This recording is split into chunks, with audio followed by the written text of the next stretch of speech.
Exemple 1, dans une classe de 33 élèves, il y a un professeur qui, environ toutes les 10 minutes, pose une question à un élève pris au hasard. Alors, comment est-ce qu'il prend l'élève au hasard? Il a une liste des élèves et il pose son doigt sur la feuille, sur le nom d'un élève. Alors, certains élèves s'amusent à... Et il ne se souvient en fait jamais de qui il a interrogé, hein.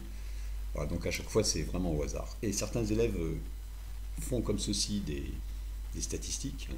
Donc ils mettent une croix chaque fois qu'il interroge tel élève, etc. Au bout d'un moment, ils vont obtenir un histogramme dans ce genre. Et si vraiment il y a équiprobabilité, qu'on relie les points de l'histogramme, ils finiront par obtenir quelque chose qui arrivera à peu près à cette hauteur, peut-être. Voilà. Ça va s'équilibrer. Au bout d'un moment, à peu près tous les élèves auront été interrogés le même nombre de fois, hein. En réalité, qu'est-ce qui se passe? Eh bien, il se passe que quand le professeur laisse tomber son doigt, il ne veut pas tomber à côté de la feuille, ni au-dessus, ni en dessous. Donc il tombe beaucoup plus souvent au milieu de la feuille. Et certainement que la courbe qu'on obtient ici, la courbe des effectifs, elle va ressembler plutôt à quelque chose comme ça.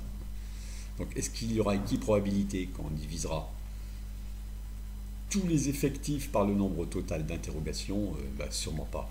Ceux du milieu tombent bien plus souvent que les autres. Et puis peut-être que s'il se rend compte qu'il tombe trop souvent au milieu, il va essayer de rectifier un peu le tir et de se retrouver avec quelque chose comme cette courbe en vert, c'est-à-dire il continuera à taper vraiment vers le milieu, mais pas exactement au milieu.